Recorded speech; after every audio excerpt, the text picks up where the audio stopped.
ইসলামী আন্দোলন না আসলে আমরা যে আল্লাহকে চিনেছি, যে রবকে চিনেছি, আর আম জনতা যে আল্লাহকে ডাকে আর যে রবকে সিজদা করে, এই দুই আল্লাহর পরিচয়ের মধ্যে পার্থক্য আছে কিনা বলেন?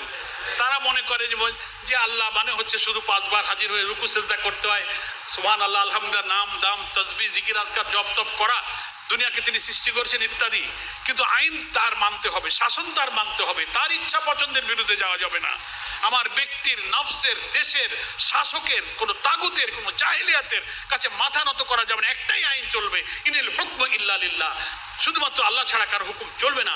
তিনিই যে রব, এই রবের পরিচয়টা কিন্তু আমরা পেয়েছি এই দাওয়াতটা পাওয়ার কারণে।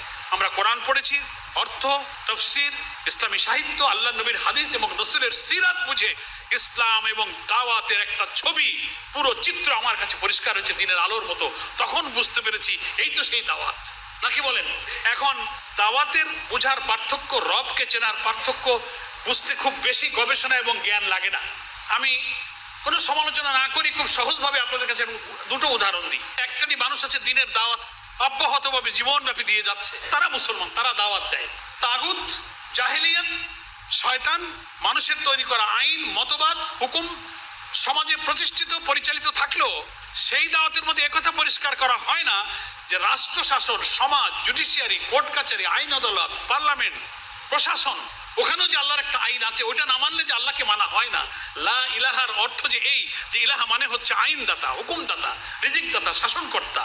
ইলাহার ব্যাখ্যা করতে গিয়ে ওই দাওয়াতের যে বিষয়বস্তুতে তারা ওখানে এড়িয়ে চলেন, বাতিলের সাথে একটা কম্প্রোমাইজ হয়ে যায় বলে সকল সময় সকল শাসকরা ওই যে দিনের মেহনত যখন সমাজে চলে কেউ তাতে আপত্তি করে না, নাকি বলেন? আপত্তি করে না কেন? তারা মনে করে এরকম দাওয়াত কিয়ামত পর্যন্ত চললেও আমার ক্ষমতা তো ঠিক আছে, আমাকে তো কেউ সরাইতে চায় না। সুদ চালু আছে, ঘুষ চালু আছে, জেনেভা বিচার চালু আছে। আল্লাহ বলেছেন কোর্ট কাছের আইন আদালতের মানুষের আইন দিয়ে চলবে না।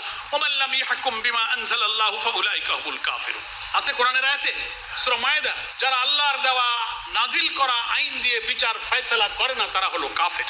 3টা আয়াত আছে এখানে, ফাউলাইকা হুমুজ জালিমুন, ফাউলাইকা হুমুল ফাসিকুন।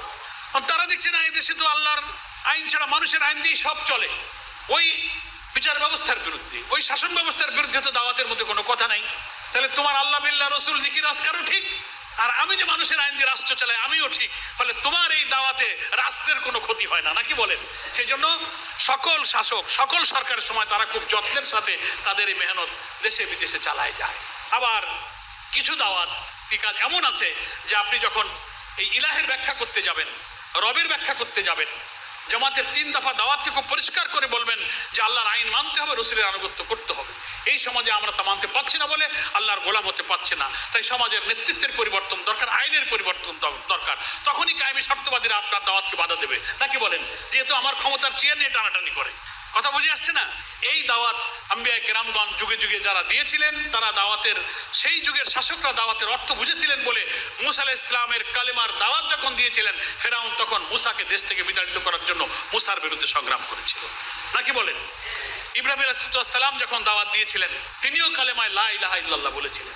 নমরুদ তখন তার বিরুদ্ধে উৎখাতের জন্য নেমে পড়েছিল, কারণ ইব্রাহিমের কালেমার দাওয়াতের অর্থ নমরুদ বুঝেছিল, মুসার দাওয়াতের তাৎপর্য ফেরাউন বুঝেছিল। আমার প্রিয় নবী মুহাম্মদ মুস্তাফা সাল্লাল্লাহু আলাইহি ওয়াসাল্লামের দাওয়াতের তাৎপর্য, হাকিকত, ব্যাখ্যা আবু জেহেল, আবু লাহাব, সাইবা, উতবা, ওলীদ, আবু সুফিয়ানরা খুব ভালো করে বুঝেছিল। সেই জন্য তাকে পাথর মেরেছে, বাড়ি ছাড়া করেছে, নির্যাতন করেছে, রক্তাক্ত করেছে।